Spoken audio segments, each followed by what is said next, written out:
Hello and welcome back to Karaquis Corner, the show that answers whatever questions you may have about Tendo's friends and allies, or even me and my own crew. We've had quite a few questions pile up since last time, admittedly, so I'd say let's get right into them today. Our first question comes from Luca the Voodoo Bunny, asking about my hobbies outside of destroying Tendo, and the very idea that this is a question seems ludicrous to me. I'll admit, I do target the Guardians out of pride at this point, but pride alone wouldn't drive me to oppose them. Between Tendo's title and their ship, they have access to technology that could greatly aid in my overall efforts towards my ultimate ends. Thus, I can justify giving into said pride and targeting them to get my hands on such resources. I'll admit though, I'm not one for mindless hobbies or the like. I have a goal to reach and new levels of technological progress to achieve, so why waste time standing around when the next masterpiece is only waiting for me to make it? Hey, Salem? Yes, Jenny? Look, about those mind control devices you put together with your mentor, Yes? you wouldn't happen to have used that sort of technology on me, would you? Of course not, Jenny. I respect you as you are and wouldn't force anything of the sort on you. I love you and I'd never do something like that to you without your consent. Oh, I see. Good to know. Indeed. So you have nothing to be concerned about. What about with my consent, though? Wait, what? Our next question comes from Fang, asking about the variant of me from future Tendo's timeline, and well, this is a very short and simple answer, to say the least. Based on my research from what my agent has found aboard the Astralis's computers, that version of me was actually killed by the Seal in their anger early into their conquest, due to me being an instigating factor in why Tendo went down such a dark road. To say the least, I'm disappointed in myself.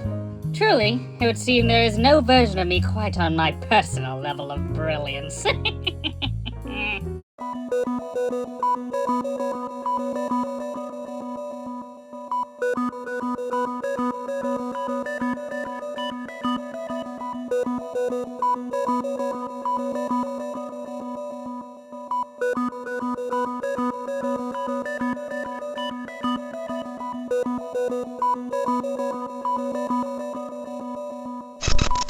For our next question, we go to Streak Air Iso, asking about Tendo, Nami, and Jose's underwater capabilities.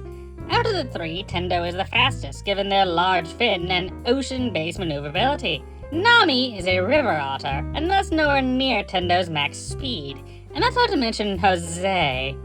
As for underwater combat, Nami is the best equipped there, given Tendo's heavily reliant on technology, and Jose's fighting style is sound-based, so Nami really is the winner by default, especially given the quite powerful nature of her doom eyes and teleportation. Not that it seemed to save her in the end. Hey, Hydro! Have the applicants arrived yet? Applicant? What are you talking about? You know, the one that randomly sent in their resume? I wanted to applaud their boldness at least and give them an interview. See about what they might be offering. Oh, I see. So that's why that guy's waiting for you in the other room. Send them in. Okay, so, name? Fang. Okay, so, Fang. Why exactly do you want to work for me? Let's see.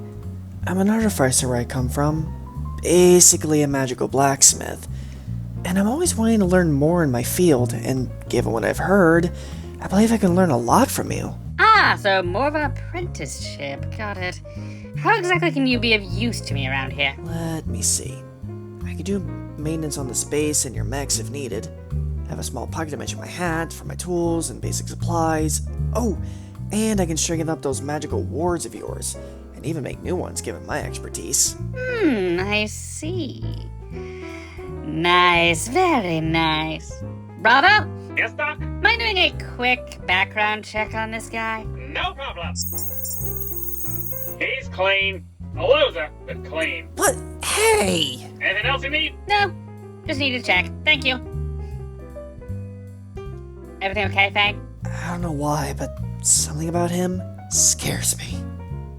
The anorak asks if me or Jenny have been in other relationships before one another. On my end of things, I've had a few other relationships, the first of which being with a young man named William Eno in high school. It was fun, but he was very much attached to home, and I wanted to get away from it by going to college. So we broke up to avoid a long-distance relationship. During my time in college, though, I did end up in a decently long relationship with one Agatha Vile. Us sharing connection due to our mutual love of science and connection with the ocean. However, let me just say that things between us did not end well for either of us, and we are not on speaking terms. I spent a few years alone, maybe a few flings, mostly men, but eventually I did end up with Jenny here, and I haven't regretted it. As for me, I did date years back with another girl back in early high school, but we kinda had to break up due to her going through some mental health concerns that would have put our relationship on hold far longer than either of us were comfortable with. She really was my only relationship before Karaquis, as being a lesbian from a mostly conservative town didn't leave much of a dating pool. But hey, I've moved on and am mostly happy where I am now, so win-win.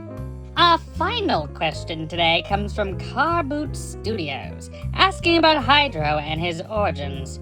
Hydro was my first design, the prototype for my machines, but his AI actually came later.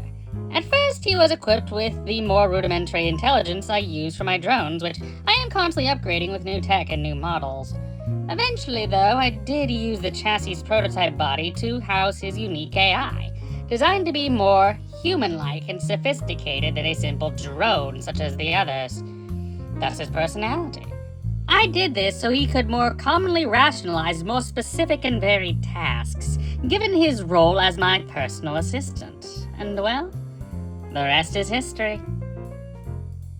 You know what? I think I'd do at least one more question.